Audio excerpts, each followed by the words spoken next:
Tricia Barker is the author of Angels in the OR, and I saw Tricia talking about her near-death experience. I can't even remember on what show it was on, and I thought she was really great. I love her laugh. I really connected, resonated with what she was talking about. Her near-death experience was when she was a senior in college, and so I was just but what happened afterwards, and also I wanted to talk to Tricia about how she was feeling before that. So I went to her website to see if I could get in touch with her to have her on the show and saw that she does readings. So I had a reading with Tricia, which was really great. I just love Tricia. She's just a really bright light in this world. And I really enjoyed that. And then asked her if she would come on the show too, because I not only wanted her to tell her story, but I wanted to go into a little bit more of the mental health piece. And so we do that. And it was really wonderful to connect with Tricia. And I hope that you enjoy this episode as much as I enjoyed talking with Tricia. Tricia, it is so good to see you. Thank you so much for coming on the show. I'm so excited to talk to you. Well, thank you for your show and for the healing that you spread. I'm excited to talk with you too. I know that what you have to share is going to be healing for people. And I think that's why I'm almost giddy about it. But I know you do a lot of things. You're an educator.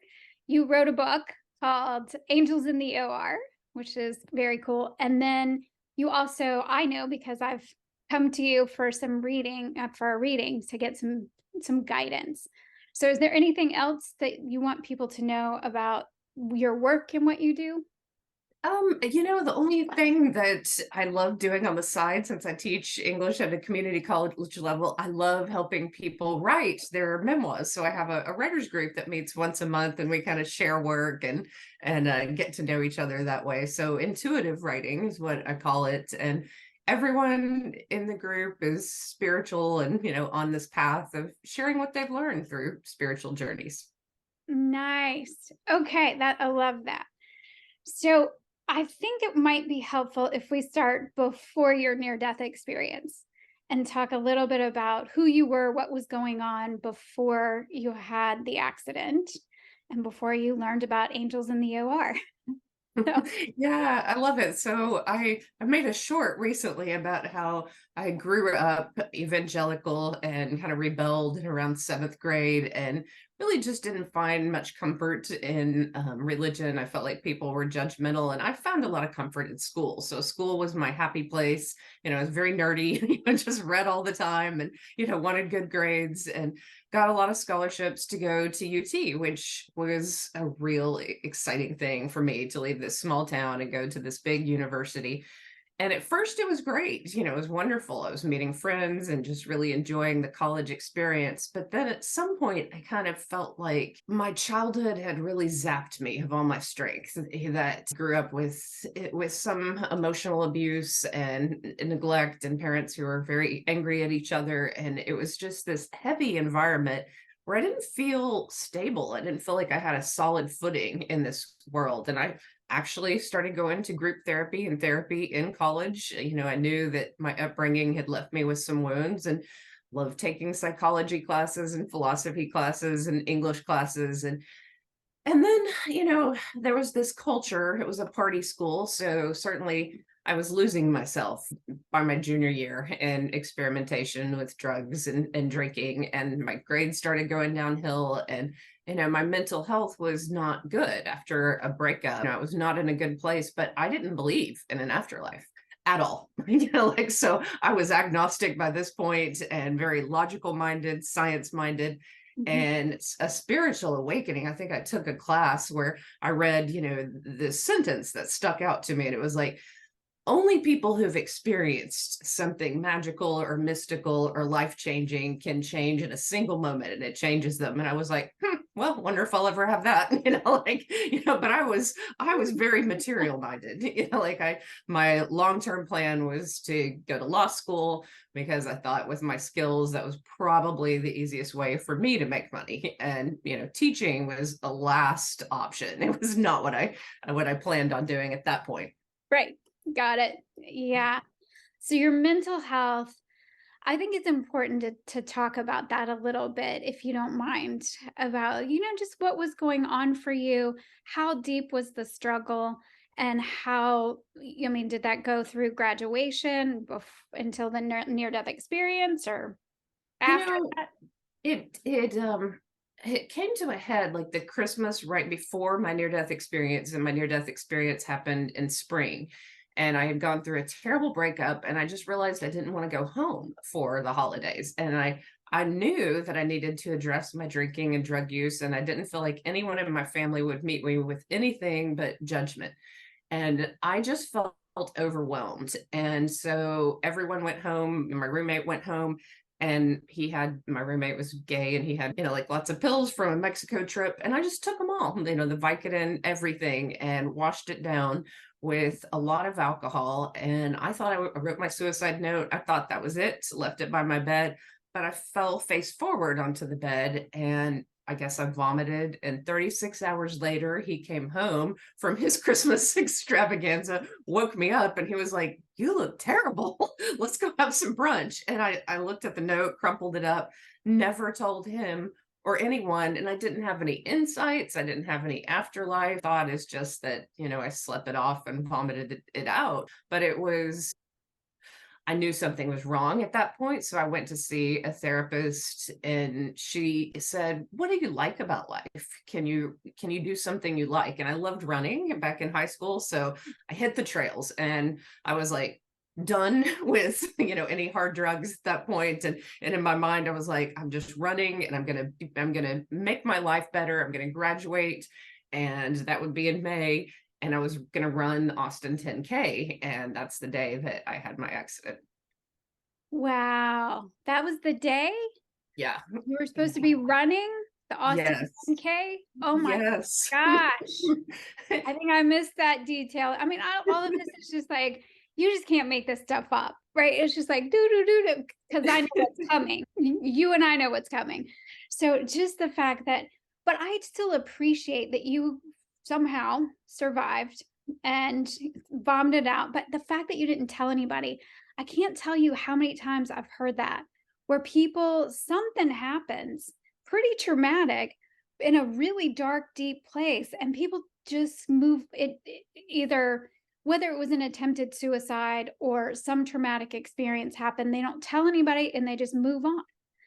And I that breaks my heart that people, I mean, I'm grateful that you found running, you went to a therapist, you had enough sense about you to go, okay, something's not right here. My mental health is not good. You knew the breakup had something to do with it. The idea of not wanting to go home, that's a pretty telling signal, like, things are not good for me and I don't have the support. But I'm grateful that you found running for that little bit of time. But then Yeah. I'm just not surprised then that you had the accident. I Like know. like, I now it's know. like, "Oh, of course." They were like, "Okay, let's make sure she gets it." Oh yeah, I was destined to get it. And the race was this big symbol in my mind of like, I'm getting my life together, and maybe I'll even place. I mean, like I had really been training hard, and so my time was good, and I was all excited. And now I look back, I'm like, maybe all that training helped me survive the wreck. That maybe my body So was you're strong physically, and yeah. physically, and that it was a really intense impact, that most people write down in a Honda Civic in the 80s. It's immediate death at that speed. Yeah, so tell us about the accident. Yeah, so the wreck was at about 60 miles an hour. I didn't stop for coffee on my way to the race because I was late and I wanted to get a good place. And the light turned yellow, the first one, and I gunned it. And then the next one was red. And I looked up, but I didn't understand why someone was going so fast. So I think the other person was already going fast, and then the light changed, and so hit each other very fast. I was going 60 miles an hour when I put on the brake, and he was going fast as well. Luckily, he was in a big vehicle, so they weren't hurt too badly. It looked pretty gruesome, and I knew immediately something was wrong because my body was over to one side and I couldn't reach the glove box to get my license. And I didn't really even understand. I just knew that my body was hot and that I was crumpled over in one direction and my knees were bleeding and I knew my foot was broken. And I was like, well, definitely not running the race today.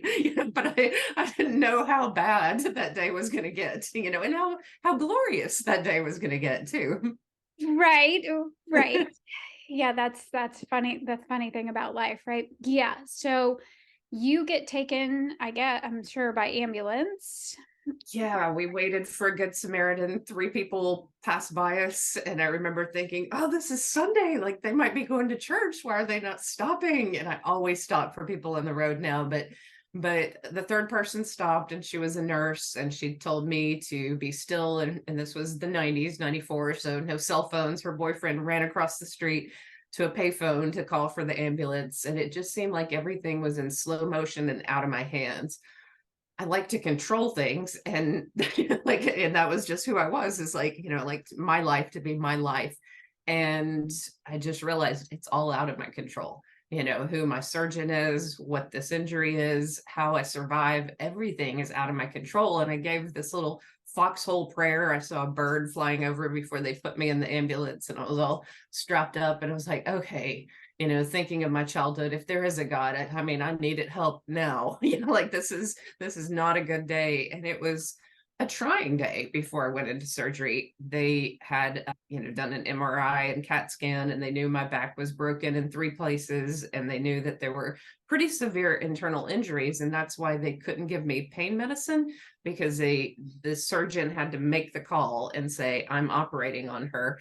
And one surgeon, I overheard this, and people don't believe it, but I heard the nurses behind me say he's not coming in because she doesn't have insurance. He's staying on the golf course, typical. And I thought, what? And then I lost it at that point. It was like really angry. And by that time, my family members had come and left and, gone to get dinner and all this, and they were just waiting on my surgery. Eventually, a surgeon came in and she had been on duty for 40 hours. And she said, I'll take your case, but I have to go home and rest and I have to eat. And so you'll have to wait a little longer. And then I relaxed because I knew I'd get surgery. And do you want me to keep going with Yeah, what yeah, happened? yeah. But are you still, how much pain are you in? Like, This is what I tell people, there was fear and trauma in the body. And it was definitely like a hot poker in the back. yeah. After a while, it started just throbbing. And then, of course, it's not fun being strapped to a board for 17 hours, even without, an injury. So there was a lot of heat, a lot of uncomfortableness, but it wasn't as much pain as you might think because the body's in shock. So the body stayed in shock and there was a lot of emotional fear. I was in pain for sure, like to the point where I just cried myself out. Like at some point I just cried enough and I was just sad, like and waiting for surgery. Yeah. But knowing you're gonna get surgery made a little bit of a like, okay, I can calm down a little bit. Yeah. Oh, Yeah. At okay. that time, I'd never broken anything and I didn't know if I'd walk. And going into surgery, I had lost feeling in my left leg. And so that was terrifying. Like I was really wondering if am I gonna walk or run ever again, at this point. And so the surgeon came back, she rushed me in and it was very quick. They put you under.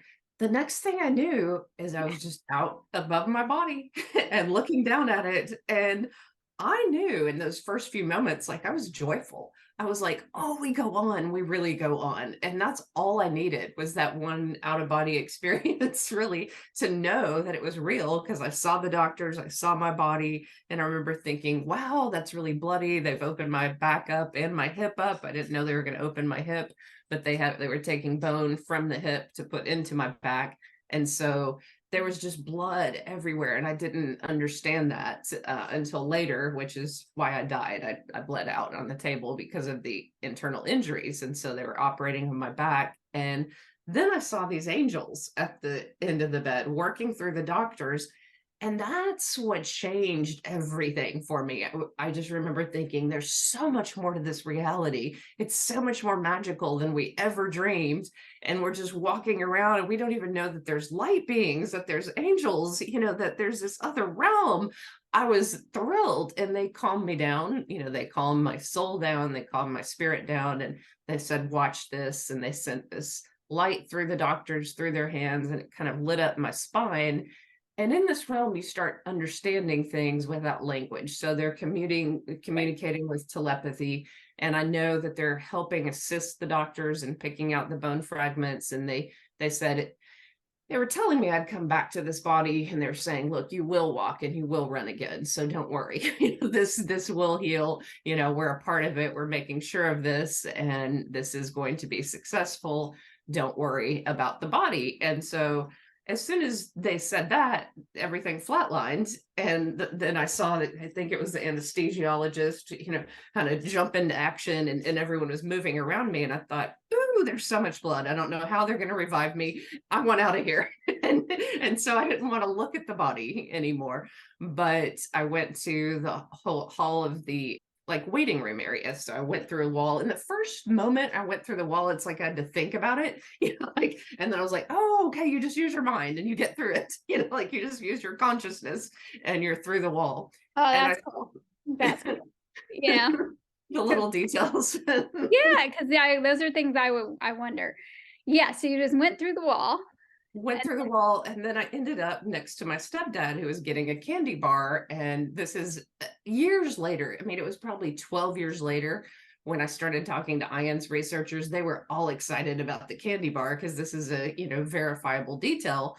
To me, I was just like, oh, he likes candy. He says he's a health nut. That's funny. Hope he's good to my mom. I didn't really know him that well. They had just married, and she seemed happier with him. And, there seemed to be some joy in their relationship. And I immediately, as soon as I was out in that hallway and away from my body, I kind of felt like, this is fun. Do I have to go back? right. What's the point? I want to figure out what all this is. And so I just thought, maybe I'm not coming back. That was what my consciousness thought at that point. And then Mhm. I left the hospital, and I'm floating in this beautiful sky. And I just feel this oneness with everyone I'd ever met in Austin, and, maybe my life too, but mostly Austin, because that was where I was. And I just felt this peace and connection and love. And then I transitioned into what looks like all these pictures that we're seeing from space that are coming from the new telescopes. It looks so much like that. Like I was floating in this beautiful galaxy of stars and light. And I just remember feeling no fear and no pain, and just like, wow, this is gorgeous. Who doesn't want to fly through stars? This is fun. And I didn't feel alone, because I felt this intelligence or this love coming towards me at that point. It wasn't this overwhelming God, but it was just like I knew something was there. I knew something very loving was with me on this journey and was about to show me things. And so I saw this projection through the stars. It was like kind of projected into the stars, pieces of my life, and pieces of my life that were good, when I was in touch with nature, when I was, praying in nature, playing with animals, being just a sweet kid, really, that, God looked at that and thought that was lovely. And one of the messages was, remind them to go to nature. And another message was, love is all that you take with you. So all the love that you've given, that's yours to have forever. And so, there was this understanding that, oh, we do spend a lot of time on other things, and love is the most important thing.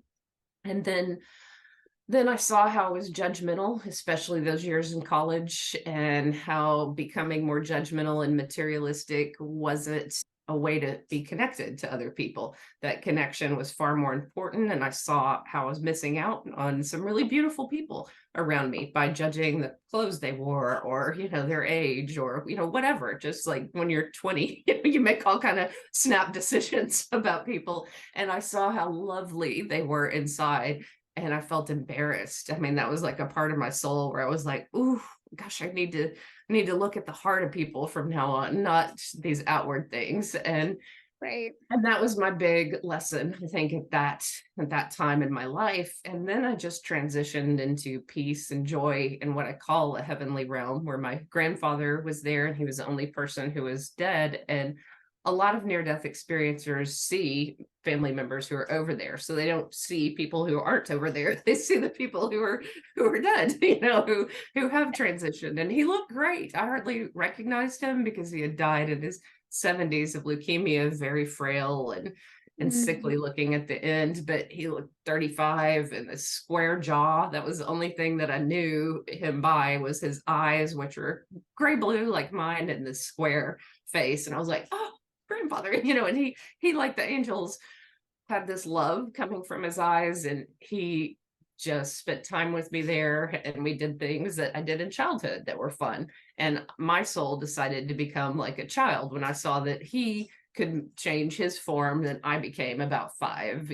some happy times with him, so that we were in that space of just pure bliss. But he looked at me and said, do you want to go on? Do you want to continue on? And I knew that meant towards God. And I didn't give it a second thought. I was like, well, of course, who's going to miss out on God? See you, Grandpa.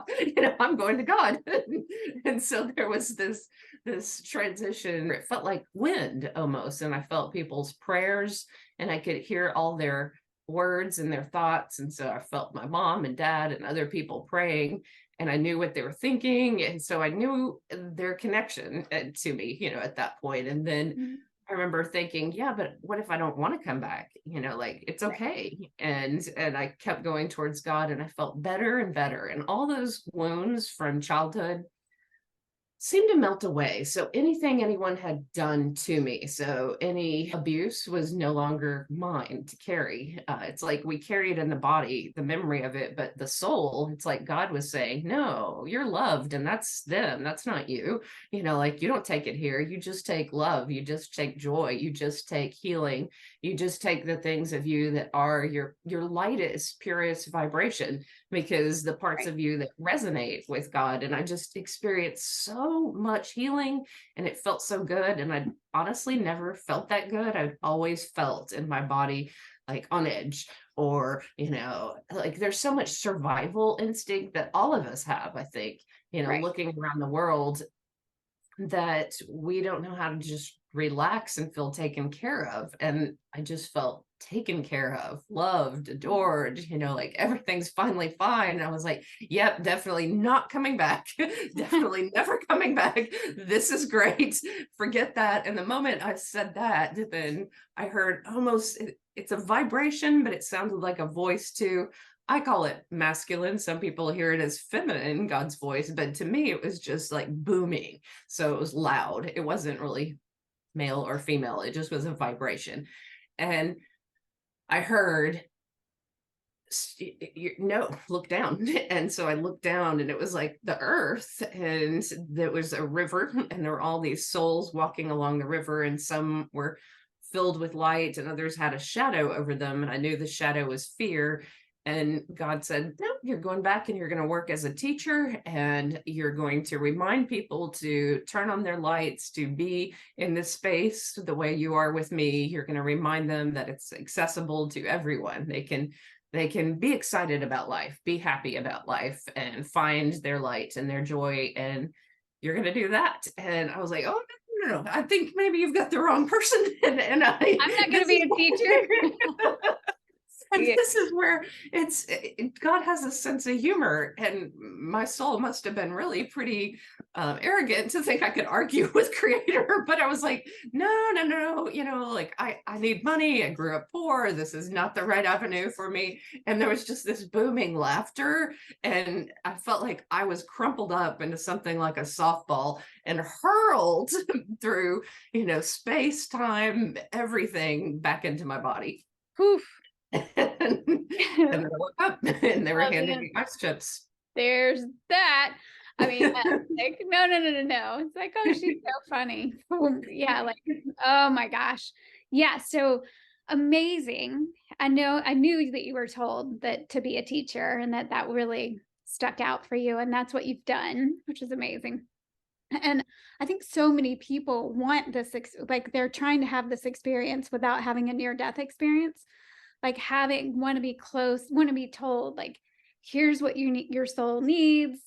Here's all the love. Like, the love is literally the only thing that's important. It's the only thing that you get to take with you. And having some experience that just where you feel so cared for, so loved, so everything just finally feels so good. I think so many people are wanting to have that experience, but then you're back in your body, which is all crumpled up and feeling awful. How did that go? Well, I guess you can look at my argument with God and, like my rebelliousness, really. I mean, I think it helped me survive, abuse in some ways. Like I Sure. knew it was wrong. And I also think that, this distrust of authority helped me in some ways. So I didn't doubt myself at all. Other people can doubt me all day long, but I knew I had this experience because I felt so immediately different, even coming out of anesthesia, even with all this morphine pumping through my body. I looked around and I was like, yeah, the body sucks. This is really painful, but then I could read the room, I could read people, and I never really had that ability before. I wasn't intuitive, but it's like I don't know, I changed somehow. And it wasn't like a walk-in or anything. It was just like this added ability that when I saw the angels and I saw that we go on, I just retained it, this knowing that I'm more than my body. And so I'm looking at the surgeon, looking at, well, first looking at the nurses, and they ask me what my name is. And I say, well, her name is Tricia. And they're like, no, no, no. But I really felt like I was connected to the consciousness of everything. And I was like, this is just an individual person I have to come back to, but I'm more than just her. Yeah. Like that's how I came back feeling. And they were like, no, what's your name? And I was like, Tricia. And then the surgeon came in and I immediately asked her, how long was I dead? And she looked terrified that I asked that question. And she was like, you're getting your third blood transfusion. Your head should be feeling better soon. We thought we lost you for a couple of minutes, but you really should be feeling better soon. And that's all she wanted to say. And I saw it and I knew not to press it. And I pressed a little bit more about how I died, and she looked at me, and it was just this look like, I'm gonna have to medicate you, like, or I'm gonna have to, like give you some. And I was like, oh no, this is the best I've ever felt in my life. This is not mental illness. This is, you're not medicating me. So I knew that that was her thought process. And I was like, oh, this is a shame. And I think one of the most disappointing things is that people, and I'm sure I wasn't communicating very well with all the morphine pumping through my body, but I remember grabbing nurses' hands and going, do you believe in God? They're like, yes, I'm religious. I believe in God. I'm like, God is this energy. It's a light. It's so magnificent. And I saw it over there. And they're like, and, there's just a lot of placating me. And I was like, oh, no one's taking this seriously. And it wasn't until my grandmother took it a little bit seriously. She's Catholic, and I think the angels got to her. And so she went and bought me a journal and let me write about it. And other people, I think the religious, judgmental people in my family, knew that I had tattoos and I had done drugs. And, they were like, no, if she had an afterlife experience, it had to be hell, not heaven. And I was like, oh, I went to that place, and so they were not talking to me. And my grandmother was a little bit supportive, but I had a neighbor who was spiritual. And so when the fifth day, friends started coming in, and it was good to see them. And she was one of the first people there, my neighbor. And she's like, I believe in this stuff. Look, we're going to talk on the phone all the time when you're healing. And we're going to get to the bottom of this. I know you had an experience. I can tell. Oh, that's good. I mean, all it takes is one person, right? But it's so strange to have that incredible experience, and then people are just, not really interested in hearing about it, don't necessarily believe you or think. What's really sad is that people think you have mental health issues on top, or that you're traumatized now from the accident. And you're like, no, I know mental health problems. Like, I promise you, I've already been there. This is the opposite. This is where you're actually This is healing. I'm a better person because of that. Like I knew it, that I had right. a strength that I didn't have before, and a joy, and a connection.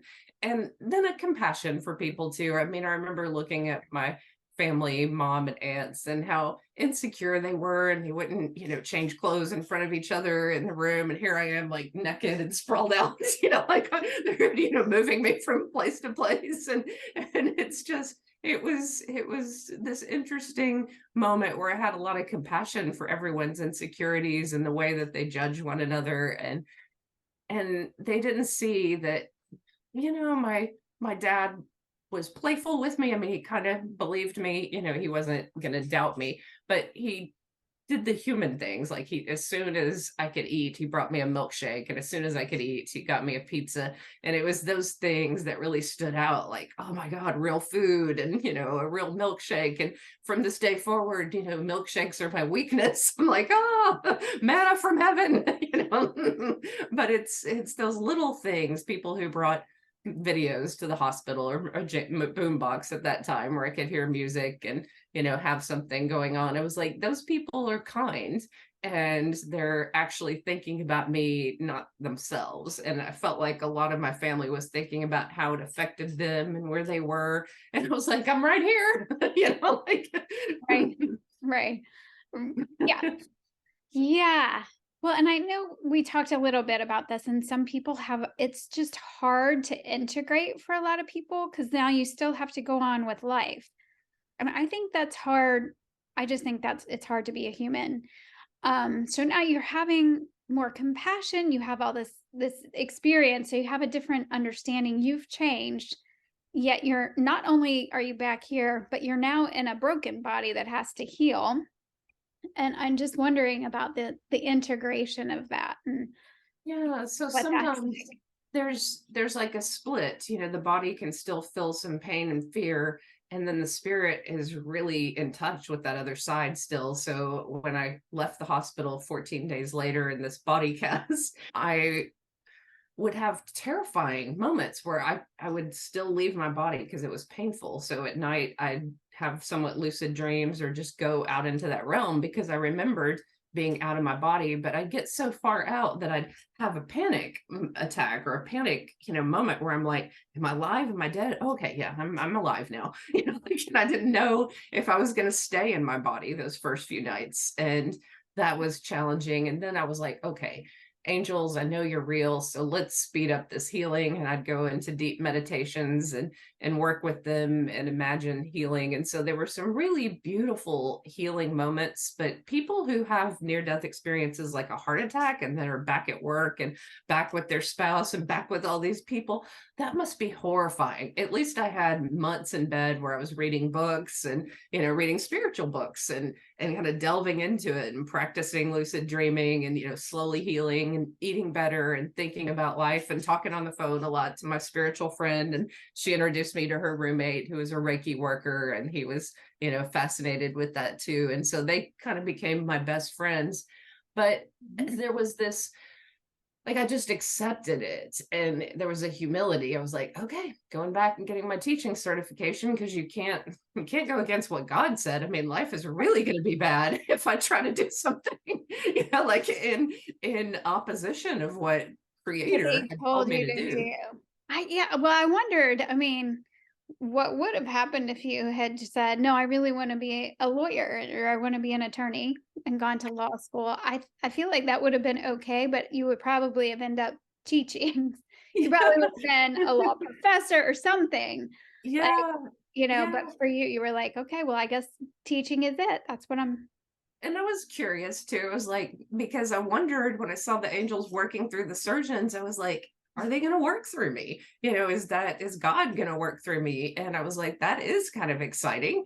And so I just kind of gave up, and I was like, well, all right, then I'm going to make it one way or another, because you want me to do this. And so I'll believe I'm provided for, and I'll believe that this is the right path. And then at that point, I was like, well, I do love poetry. Maybe someday I'll teach at the college level, and I'll just keep getting, I'll get right into the classroom and teach junior high and high school, and then eventually move into teaching college. And that's what I've done. It's been that progression. But the minute I stepped in the classroom, I just felt excited, like I did feel all that energy. And over the years, I've told my story to every single group of students I've ever had. And I'm sure school administrations are like, no, but they can go back and hear this, but they didn't know.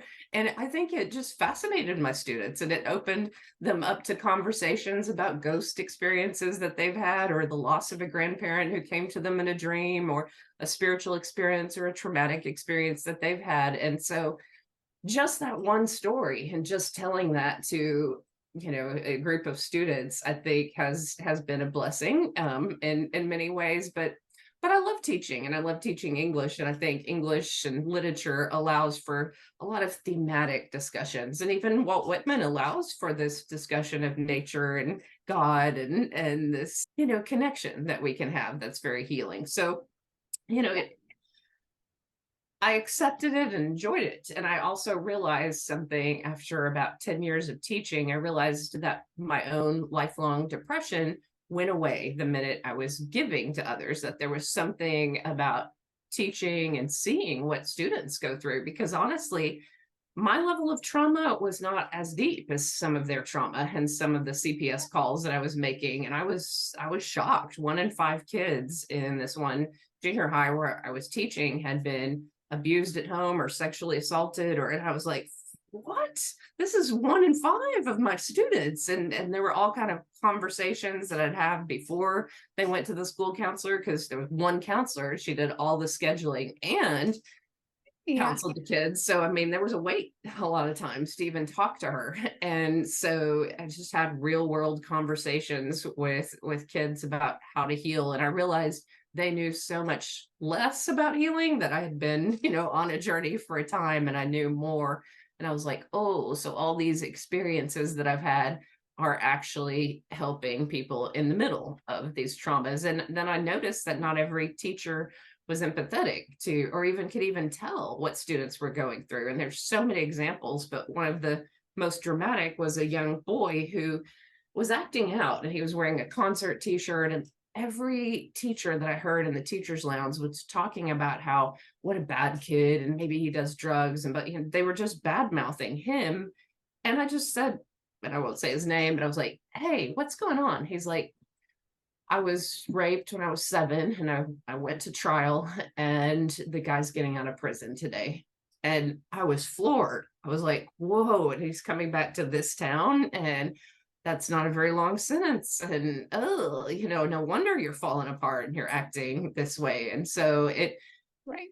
yeah, there's just always something underneath, when it usually has to do with an outside force, or parents, or bullying, or something that's going on when these young kids are acting out. And to meet them with judgment instead of at least trying to figure out what's going on, it a, was a mistake, I think. And I felt glad that I was there, because I think every time something like that happened, I always thought, well, at least I'm here. Like Right. I may not save his life today, but I'm taking him to the counselor today. Like I'm, at least there's a movement towards help. Yeah, absolutely. Yeah, for sure. And making so in I was just thinking about all the things that do happen to people. I get particularly sad about the things that happen to children. Little things, big thing, but the things that are really, create suffering.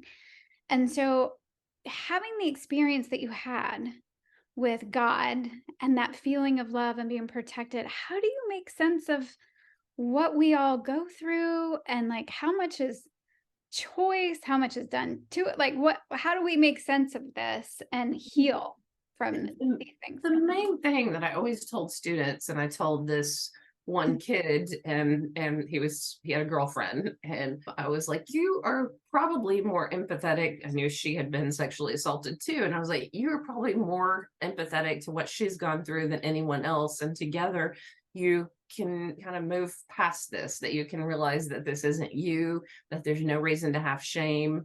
And I had these conversations that I don't think an abstinence only like a school district would have appreciated, but this is the reality of kids who have been sexually assaulted. I was like, you have a relationship that's somewhat normal. Yes, your emotions are not ready for this, but I'm not judging you. I realize that you're just kind of comforting each other from what you've been through. And part of healing is just putting it behind you and going, it's not me, and I'm not going to have shame over it.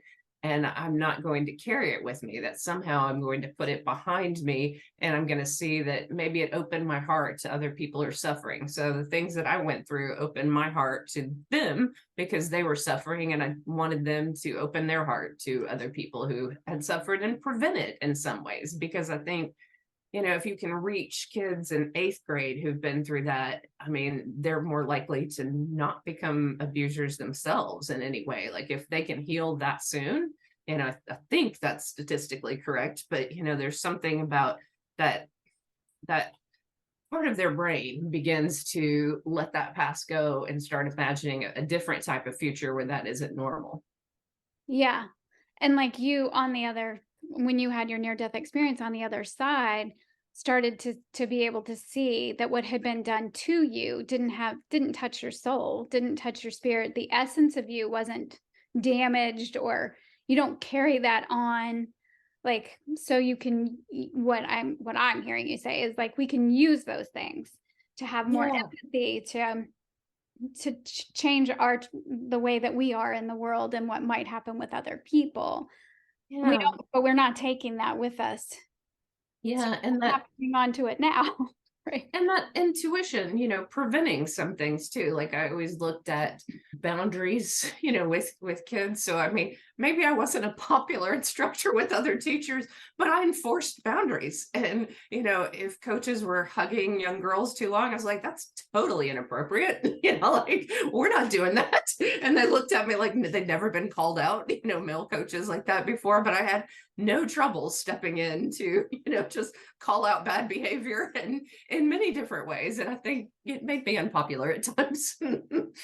Well, yeah, maybe, but still, like, yeah, not having, um, or just having the wherewithal to be able to Yeah. see things and do those things for the kids and advocate for them, or just people in general, but certainly in Yeah. that situation for the kids. Yeah.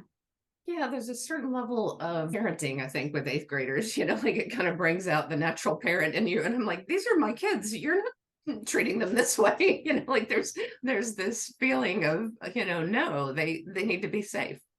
And what's just hitting me is how important, particularly 8th grade. So I was a qualitative researcher when I was a professor, and one of the research projects that I was really interested in is flourishing young adults. So kids that were flourishing as as best as we could define that. And so what I noticed is that one of the themes is that they would often around 8th grade was a really pivotal point, but middle school, the first year of high school sometimes too, but having a person that it could be an aunt, an uncle, a parent, a teacher, a coach, somebody who believed in them and who was protective, like you're talking about, but saw what they could be before they did, like believed in them and Yeah. believed that they were, so the more people we can have on the planet that are looking, at least attempting to look at people's hearts as opposed to whatever they see. So that experience that you had on the other side where you could see that you had been judgmental, if everybody could have some experience where you could see what that is like and see the other part, which is to see people who they really are, the essence of them, see their hearts, but how important that is, particularly for middle school years. That's beautiful. The research kind of backs up my experience, which is I just saw on their faces so many students, 8th grade and beyond, had not been told that they do something well. They'd been criticized or told that they did something poorly and they needed to improve this area. But I like to just compliment what they did well. And they'd have this look on their faces of shock, like someone saying nice things about me. And I thought, oh, it just hurt my heart that they weren't hearing enough good things about themselves. And yeah, envisioning the future. And I think every teacher has seen that one video about how teacher is told her students are gifted, and then she goes in and That's talks to right. them that way. So Yeah, I tried to hold that in my head, that I was going to hold out the highest and possible best scenario for each of them and see the good in them, and to see the good in what makes them happy. Because even at a college level, someone can think that they have to do something because their parents want them to go into business, but they should give a shot to graphic artists. Like, they should give a shot in the direction that they want to go in. They can always pivot, or they can have a minor, or they can, combine the two. But I think we have to go in the direction of joy, because that's our soul trying to communicate to us. And I think that does connect us to the light. If you I ended up loving teaching because it seemed to go back and heal a lot of things from my past, everything from bullying and loneliness, seeing in my students, and helping alleviate some of that in the classroom. And so it was deeply healing, but I think it was also joyful. There were some days when I was talking about literature and poetry, I was like, wow, I get paid to talk about Robert Frost and Walt Whitman and, Sylvia Plath. I mean, this is easy, that I think that's important too when there's an ease, like, "Oh, I get to talk about this," and an excitement, that's probably a clue too. I just know, I mean, for me, well, this is really funny, Trisha. The other day, I don't know what triggered this thought, but I was driving and I thought, I guess I got a text or something, and I was like, "Oh, I do not like to be told what to do. Mm-mm, do not like to be told what to do." And then all of a sudden, I was like, "Who are you kidding? You have been asking the universe for 20 years." Like, as if I wanted, God himself or herself or them, whatever, to come down and say what you heard. Like, you were supposed to be a teacher. I have been wanting that kind of clarity for as long as I can remember. And so I was like, "You're funny with your whole you don't like to be told what to do." Okay. Yeah. Yeah, and to that, I think it's just go in the direction of anything that makes you happy and spreads light, to others. So, Yeah. like, it's really that simple. And I got it after many, many years of teaching. I mean, like, many. I just understood that whatever you're doing, if you're a realtor and you're kind and excited for the people getting their home and you're kind to them every step of the way, then awesome. If you, hardly see people at all, but you're just holding a vibration of peace as you work on paperwork from home, you're still holding a vibration of peace that is somehow felt by people. That really, there's so many ways to make a difference. You don't have to do it in one particular way. That really, our vibration is important. And of course, just being kind to people on the step of the way, every step of the way. Yeah, I agree. And then I'm getting more and more interested in the fact that we are light. Like, we are light. And so you saw that when the souls were walking, and the shadow part, the fear that it feels like a coating on like, it just feels Mhm. like this coating, but we are light. So if people are struggling, we have more mental health, I mean, issues, more mental illness really than ever before. Anxiety is an all-time high. Depression, I think it's always been around. I think we're talking about it more, but I also think I have never in my career seen the amount of anxiety that we have. Me And too. so, just I think people are just full. That's what I was noticing with my students too. Like, they would come in and they're so stressed. They've had work and family. They all had so many things they were trying to manage. And then I'm going to try and put something in their brain. No, I was like, that's not what we're doing. First, we're going to empty and just get grounded, get clear, maybe get closer to the light that we already are, right? But I just don't know the amount of mental health problems that we see is staggering. And the best thing that I did during the pandemic when we came back, and I'm going to keep doing it every semester, is I taught meditation. So we went outside one day and then, had them write based on an article about how it's helpful. But then we just sat in a circle and I said, "How are you doing? Tell me, what's your anxiety level? What are you dealing with? Tell me something that is really you're struggling with in life and something that's going well." And so every person went around the room and they just understood each other better. And I saw like friendships form immediately because someone, walking away was like, oh, I'm going through that too. Or, or humor, erupted, like a Yeah. man who's like has a family, this is community college and has been in the military. And then there's a 16-year-old girl who's worried about her getting her driver's license. He's like, well, I'm fine driving, like we should all just like teach you how to drive after this. And, he's like, but I never thought that someone was sitting around worrying about that. I'm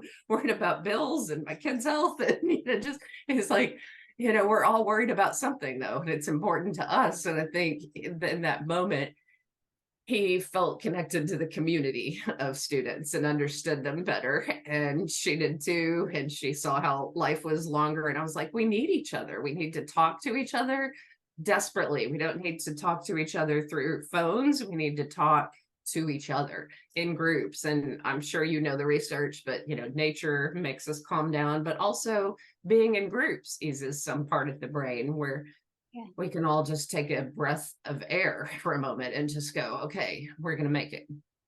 Yeah. That's one of my teaching group counseling was one of my favorite things. Just to have a great group experience was more important to me than learning any of them. They had to learn the stuff that to pass the national exam that they all have to take to get licensed. So I'm like, all right, we have to do that. But if you have a good experience, then you know the power of a group. You know the power of learning about other people, feeling less alone in your struggle or in your joy too. But you just we I think we're here to walk each other home. I can't tell. I'm not for sure about that, but that's what it feels like to me. We're definitely not here to text each other home, are we? I But don't then think so.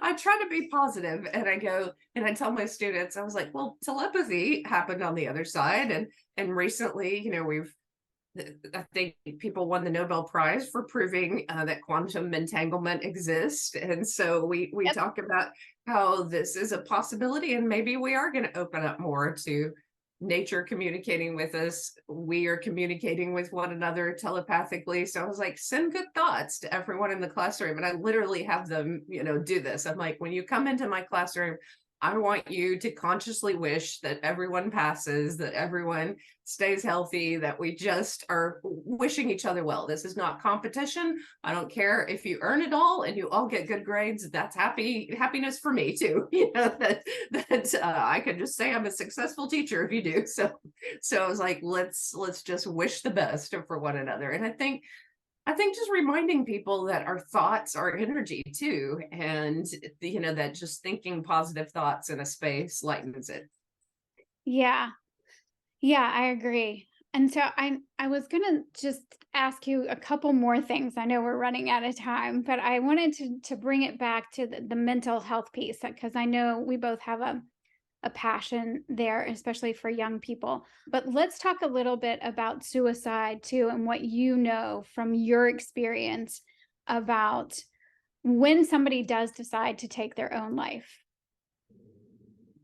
Yeah. So when I saw it, I did have a life review and I saw that part of my life. Yeah. There wasn't judgment. It was just sadness. It was almost like God was sad and kind of me. I could have done other things. I could have walked outside to this tree near my apartment and looked at the stars and just taken a moment and really thought about things, and maybe just that environment change would have shifted things and I wouldn't have made that choice. Or I could have gone over to that spiritual neighbor's house, she was there, and knocked on her door. Or I could have called every single friend if I didn't want to call my family. That I saw that I could have reached out. And so that's the first thing I tell people is, if you're in that place, try to remember to reach out to everyone that and just say, I need help now. I'm in a bad place. I need some help. And I think people hear that. If you just say I'm depressed, maybe they don't hear it as much as I need some help right Mhm. now. And then the other thing is long term, not to get so caught up in one's own life, just in thinking that that's all there is, because, it was just me, my pain, what this guy said to me, how painful it was, like it was all me. And that's a very painful place to be. And so I've seen through teaching how being connected to others lightens my own load. And I know that as odd as it sounds, that going out and helping the homeless, like over Christmas, if I had passed out soup, that would have probably made me feel better, than, just thinking about myself. And that really taking steps every day, that self-care is important too. I'd reached my limit of not caring for myself. And so I also, learned how to care for myself after the accident and after the near-death experience, that I know depression, it still comes sometimes. There's disappointments in life, but I know what that looks like. And I know, okay, then it's almost like I'm wounded or I'm in a bed again. And I don't know if it's a week or a month or a day, but I've got to drink herbal tea and go to bed early and exercise my body and, talk to a counselor and treat myself well. And sometimes it's just an afternoon and it goes away. It's just, and sometimes it's a week if it's a bigger disappointment, or a month if it's, a deeper grief, or longer. But I don't look at it as the end. I look at it as a healing time. And I think we should see ourselves as kind of in hospital beds sometimes. Like, okay, it's all right to take a month. It's okay to just do a lot of self-care. Yeah, it's interesting that the paradox, right? Like self-care, but also when we're so focused on me, my pain, it's yeah, so there's this interesting position of like getting it off of yourself while still taking really good care of yourself so that you can serve, so that you I can, know. right? It's interesting. It is interesting. Yeah, it's a different, like, it's almost like an anger at the world when things aren't going my way. It's that, oh, why isn't my life better? Instead of going, oh, because I'm off and I need extra help and I love myself and I want to get myself to a better place, so I'll take care of myself until I'm better. And I think it's empathy for the self. So I think, that more narcissistic mindset of judging others and judging the self doesn't offer empathy to the self. And so, I think you have to offer empathy to yourself just as much as others. And that's sometimes the hardest thing to learn, is like, Yeah. I'm a part of nature. I can't go 24 hours a day. I need We to are leave. nature. Come on. Yeah. We tend to forget that. Yeah, for sure. I think it's important too to hear. I think for some people who have lost people to suicide, they to hear that it was not judgmental at all on the other side, and that, No. yeah, there was still a lot of love. Yeah, that if I had died, I think my soul would have transitioned into love, and I would have seen, like, oh, that was a sad choice that I didn't, I didn't see that I had other choices. And I think I would have felt sad that it brought other people down on the other side, but I wouldn't have been judged. I would have been healed like any other soul transitioning over there. There might have been more sending light to this world for a time, because I do, in some medium readings, get some suicides who say, no judgment, lots of love, but I'm still connected to my family members. Like, I didn't fully escape. I'm going to send them love for the rest of their lives, because I know that it affected them so deeply and I see it. I was just seeing me at that time. And sometimes, it might be a mistake. Medication, that I've heard that, that sometimes people switch from antidepressants too quickly and the doctor isn't looking at what's happening and they don't understand what's happening in their brain. There's so many reasons why people commit suicide, but usually they're pretty frantic, or just I feel like there's no other option, or this is the main option, and it's Yeah. not. And that's what I just want people to remember, is that even if one person doesn't help you, some of the most unlikely people in your life might be really helpful in that moment. I mean, really helpful. Drive across town, take you to a hospital, hold your hand, and you'll be surprised how good people can be in certain situations. Right. Right. And I think that, for everybody that hears anyone say, I need help right now, that should be our priority. Um, as people, to help anybody that says I need help, that we do that. Yeah, and then as far as soul plans go, I've interviewed Robert Schwartz, and I think there are some instances where people decide that's part of their soul plan because they're going to teach other people to reach out, to create more community, to have more love, to prevent it in some way, to move society forward, to move the dial in some way or another, for it to become, a cause, and for it to really help change things. And so sometimes maybe it is a soul plan, and a lot of suicides, he says that he's worked with different mediums, say if they committed suicide, that there was nothing more that could be done, at that moment, that they really crossed over a line at that moment. And, it was all the moments before that, there were other trajectories. Yeah, there are Mhm. choices that could have been things that could have been tried. Yeah. But at that point, I think that's helpful too for people, the survivors, to say Mhm. there was nothing else that could have been done, and that might have been actually part of a soul plan. But for anybody that's struggling, that feels pain, to know that, reach out in the most unlikely places, even that Yeah. there is always options. There are things that you can't see right now. Yeah. So you do a lot of work for other people, and giving, I think, is good for your soul. But what else nourishes you other than nature is your thing? I know. My beautiful dogs. My husband and I work out a lot because, I do have physical pain as I've gotten older. And I've found that infrared saunas help with the pain, that yoga helps with the pain, daily walks with the dogs, just biking, being outdoors. So I'm super active. And I think that that helps with depression too. So I think staying active and staying in motion is important. And I stay busy. I tend to work too much. And so I've only taken 2 summers off all these years of being an educator. And I'm celebrating 15 years at the community college this next year. And it is the college that overlooks, it's called Trinity River, and it overlooks the river that I saw in my near death experience. Oh, no, So isn't that cool? yeah. So to me, I'm like, wow, I'm always telling students to go for walks and, just hoping to spread light there, and to get them excited about their futures. But I think, these milestones are important. And the thing that gives me the most joy this summer is doing nothing, is not being busy, and really just kind of being open to spirit and seeing what's next, and seeing, how, what the future holds, but really just not being busy, being more receptive. Oh, I love that. I think that's beautiful for you.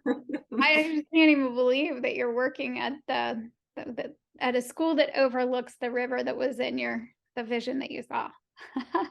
Yeah, That's so funny. it strikes me, and then every morning I get up and walk the dogs by that river too. And just recently my husband got a drone, and so we droned the river from different angles. I was like, it is the river, just all these different angles. I'm like, this is the river. I'm certain of it. Oh, that's so neat. Yeah. Well, I'm glad that you are still here and that you're nourishing other people, because I have benefited from being in your light. So Oh, thank you. And thank you for being here. Thank you for sharing. I think that is always, it's really helpful for people. So thanks. And I feel like this is a particularly healing podcast, and especially when you focus on certain things around mental health, because, like you said, I mean, like I'm overwhelmed the past couple of semesters of seeing how many students are anxious. So I know there's a ton of anxiety out there. So thank you for your work too. yes, of course, we'll all spread the light however we can spread the light. Yeah. Yes.